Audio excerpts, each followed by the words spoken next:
City University of Hong Kong is an international university which emphasizes the integration of research and teaching. The university promotes diversified, cross-cultural studies through various educational programs. To promote our educational vision, City University of Hong Kong produced a series called Beyond Boundaries, Dialogue with Presidents of World's Leading Educational Institutions.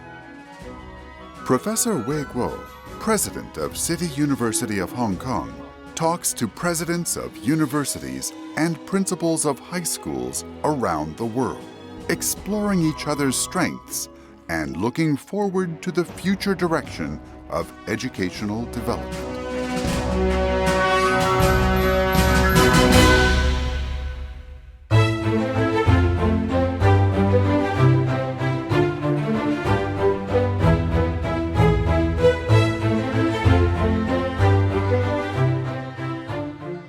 The Lycée Louis-le-Grand in Paris is one of the most renowned high schools in France and the world. It has produced many outstanding graduates who have not only impacted the course of French history, but also have significantly influenced human civilization. Among those graduates are philosophers Voltaire and Denis Diderot, literary giants Molière and Victor Hugo, and French Revolution leader Maximilien de Robespierre. The school is also the alma mater of 3 presidents, 9 prime ministers, and 8 Nobel laureates.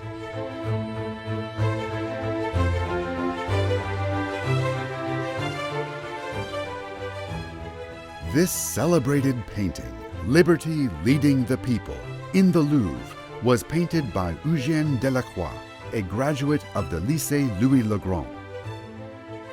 The Statue of Liberty, given to the United States by France, was designed by Frédéric Auguste Bartholdi, also a graduate of the school.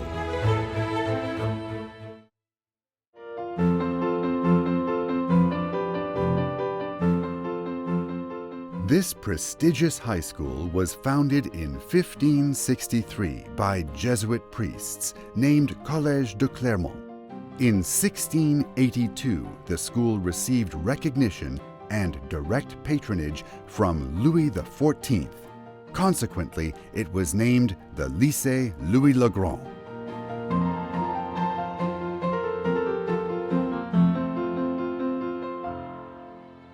The school currently enrolls 900 high school students and 900 preparatory students.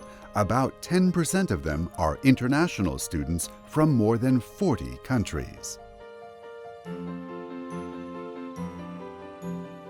Today, we are honored to invite Principal Joël Bianco to share his experience and vision in leading a school with a glorious history and to face the future.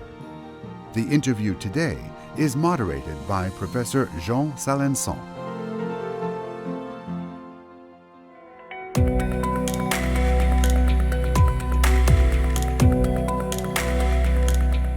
Professor Wei Guo, President of City University of Hong Kong, is well known for his research on the reliability of electronic systems and nuclear energy. In his early years, he worked at Bell Laboratories in the United States, who held the position of department head and dean of the School of Engineering in an American university, and was conferred academicians in various countries.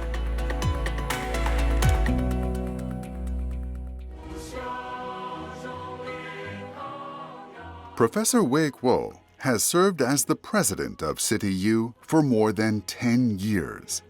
His philosophy of education is summarized in the lyrics of the CityU anthem, which he wrote, "Learn and question beyond boundaries." Professor Wei Guo has also published several books about education. He is particularly concerned about the challenges facing contemporary education around the world.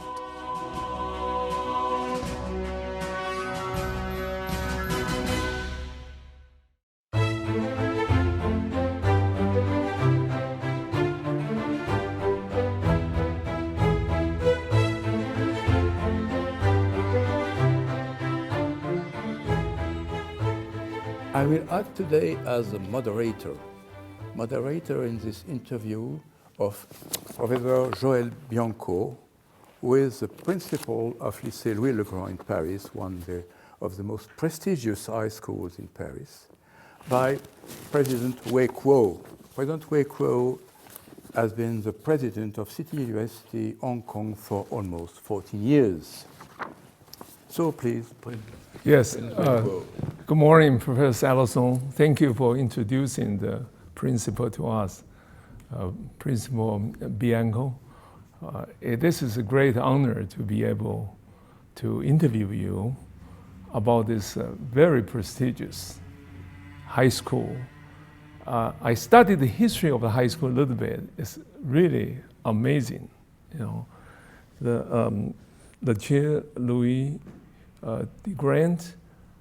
When we look at school, that's great. I look at your alumni, from the 17th century, Descartes, known for the Cartesian coordination in mathematics.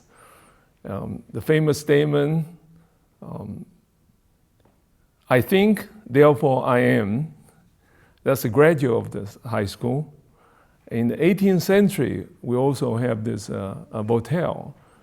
Really is a philosopher. We follow a lot of things that he has done historically. And come to the 19th century, we have Hugo and the Notre Dame de Paris. And a lot of stories, even I learned from when I was young, it's also graduate of here. And there are so many others in this great school. Therefore, we are just anxious to know a little bit more about this school. It's not ordinary excellent school. It's a school that really excels. In the French system high school is a little bit different from the high school system that I know of in the rest of the world. And you have college, baccalaureate degrees. And can you shed some light? Tell us a little bit about your high school system. Cher professeur, bonjour. Bienvenue à vous, professeur Salazon. Merci pour l'intérêt que vous portez à cet établissement, que j'ai l'honneur de diriger.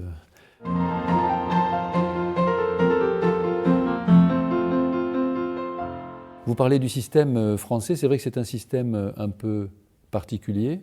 Nous avons un système de préparation au baccalauréat, donc après le collège, qui est le même pour tous les élèves depuis 50 ans. Nous avons un lycée avec 3 voies, la voie générale, la voie technologique, la voie professionnelle. La voie générale et la voie technologique sont assez liées, finalement. C'est pas là qu'il y a le plus de différence. La différence se fait à partir de la première et on va avoir, lorsqu'on choisit la voie technologique, une poursuite d'études plutôt courte. En fait, ça va être ça, la différence principale. On a ensuite la voie professionnelle qui s'est beaucoup développée au cours des 40 dernières années, qui a acquis un statut, disons, qu'elle n'avait pas avant. Et les études professionnelles ont été alignées sur les études générales. Après les études professionnelles, on peut poursuivre des études supérieures, en général là aussi courtes. Au départ, la finalité, c'était l'insertion dans le monde du travail. Désormais, certains élèves dans l'enseignement professionnel poursuivent leurs études supérieures. Ici, nous avons des classes générales et un tout petit peu de classes technologiques.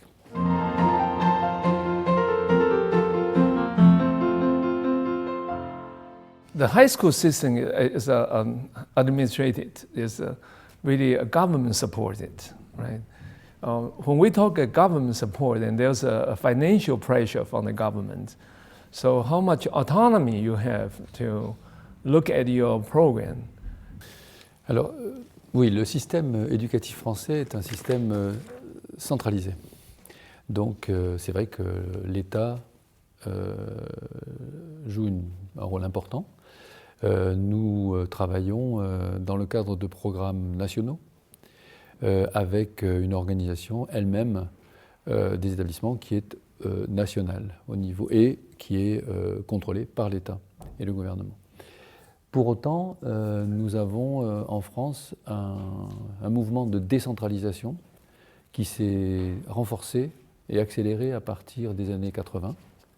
Et dans ce cadre-là, les établissements ont acquis plus d'autonomie. Ils sont devenus des établissements publics qui ont leur autonomie et leur personnalité juridique. Et donc il y a ce mouvement quand même vers une plus grande autonomie. On le retrouve au niveau de l'échelon régional, avec les rectorats, dirigés par des recteurs qui peuvent développer une politique dans le cadre national quand même. Donc il y a à la fois un cadre national qui reste présent et qui est très clair.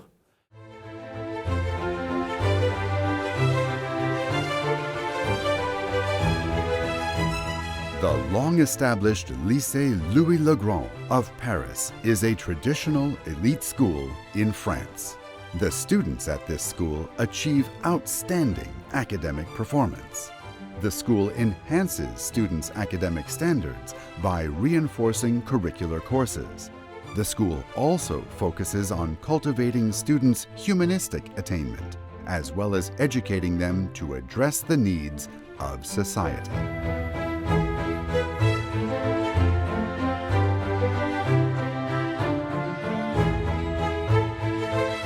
I look at the history of the high school. Your alumni are excelling so well. So when the student doing so well, we cannot ignore the teachers. I'm just wondering, any special requirement you recruit the teachers for the high school? En fait, ça peut paraître surprenant, mais dans notre système public français, mais aussi dans le privé sous contrat d'ailleurs, les professeurs sont recrutés et payés par l'État. Donc, ça n'est pas l'établissement qui va recruter ces professeurs. À la marge, à titre exceptionnel, il y a effectivement aujourd'hui des possibilités qui se développent. J'ai parlé de l'autonomie tout à l'heure, c'est vrai, mais ça reste marginal. Les professeurs sont donc recrutés par l'État, mais sur la base d'un niveau d'excellence requis. C'est-à-dire que pour être professeur, il faut être titulaire d'un concours qui est difficile à obtenir, soit le CAPES, soit d'un niveau encore supérieur, l'agrégation. Pour les classes préparatoires, c'est-à-dire après le baccalauréat, là, nous avons des professeurs qui sont agrégés, qui souvent sont anciens élèves de l'école normale supérieure, qui aujourd'hui presque tous sont docteurs et qui sont choisis par l'inspection générale, qui est le groupe d'experts au niveau académique auprès du ministère. Et donc, ce système permet de garantir une haute qualité des enseignements. Le fait de recruter soi-même des professeurs peut avoir du bon, mais je pense que ça n'est pas forcément la solution et la panacée. La preuve, je crois que nous avons, vous l'avez gentiment rappelé, d'excellents résultats, et ce n'est pas nous qui recrutons les professeurs, c'est un système qui fonctionne différemment. Nous avons nous sommes consultés, c'est-à-dire que les candidats pour les grandes écoles se manifestent aussi auprès de moi. Donc je peux, par exemple, dire que tel candidat ne me convient pas forcément, mais ce n'est pas moi qui déciderai au bout du compte. In your education system, do you put different tracks for students in your school? The system I know in many other places, when students go to the high school, they'll be placed either on the science track or humanities track or others, economic tracks. How about you? Do you do that for your students? Do you classify them, or do they just evolve naturally to be successful in their own areas? Alors, ce qui fait la différence chez nous, je pense, c'est d'abord le recrutement. Nous avons un recrutement particulier, c'est-à-dire qu'en fait, nous ne prenons au début du lycée que les meilleurs. Alors déjà, nous avons un public d'élèves de très haut niveau et très motivés. Ensuite, nous leur proposons des parcours renforcés avec des programmes, des heures de cours supplémentaires. Nous leur proposons aussi, et nous les préparons à des concours académiques nationaux et internationaux, ce qui permet d'entretenir aussi un climat d'émulation et qui motive les élèves. Donc je pense aux Olympiades que vous connaissez, les Olympiades de chimie, de mathématiques, de physique, de géosciences, etc. Aussi une spécificité française, le concours général, qui est là aussi un concours qui permet de distinguer depuis plus de 2 siècles les excellents élèves, et nous avons beaucoup de prix au concours général. L'autre point que vous abordez, c'est les tracks, donc les voies. Jusqu'à il y a 4-5 ans, le système français au lycée était organisé en 3 séries. Il y avait la série littéraire, la série scientifique et la série économique et commerciale. Tout cela a changé avec notre ministre actuel qui a mis en place une réforme qui permet d'ouvrir davantage les possibilités aux élèves. Donc les élèves, depuis cette réforme du ministre Blanquer, ont un tronc commun, le même pour tous, et ensuite ils choisissent des spécialités qu'ils combinent librement. Alors un élève peut choisir mathématiques plus histoire-géographie plus anglais, ou alors mathématiques plus physique plus biologie, pour être très scientifique. Voilà, il a vraiment la possibilité de combiner ces choix, et je pense que cette ouverture est bénéfique dans la perspective de l'enseignement supérieur.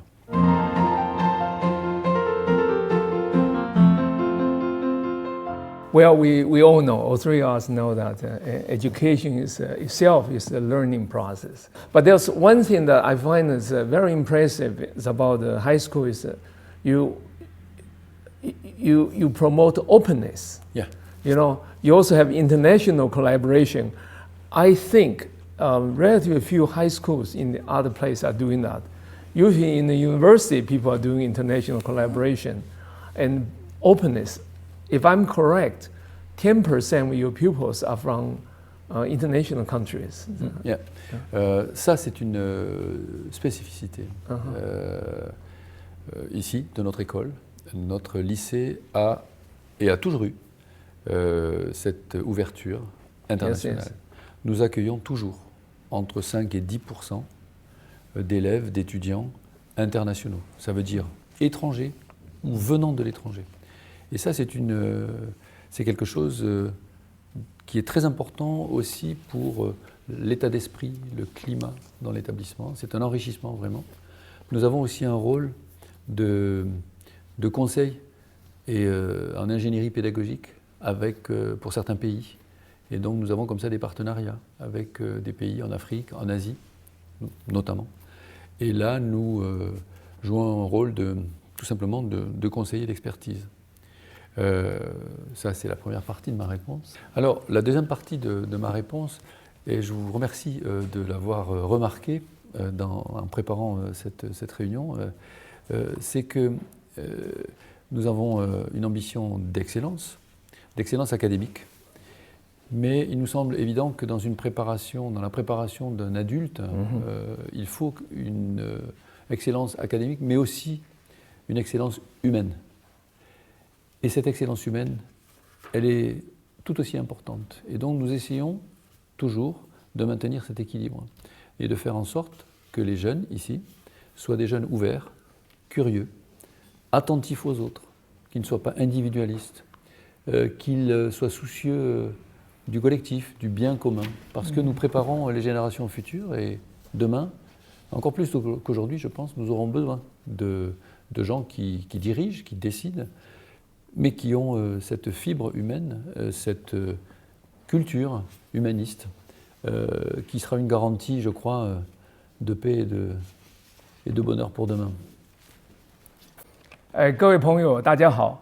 我今天非常高兴有机会跟这个Louis-le-Grand 的校长Mr. Bianco， 还有前法国科学院的院长 Professor Salosson， 在这里有一个非常好的对谈。这一所巴黎首屈一指的中学，他们的校友有一个非常有名的说法，它是超越了我们所说的 name brand 名校的讲法。他是说，一个人到 Louis-le-Grand 读书，并不是因为这所学校的名气，他是希望在这所学校读过书以后，他可以在学校里面留一些蛛丝马迹，让这所学校以他为荣。谢谢大家的收看。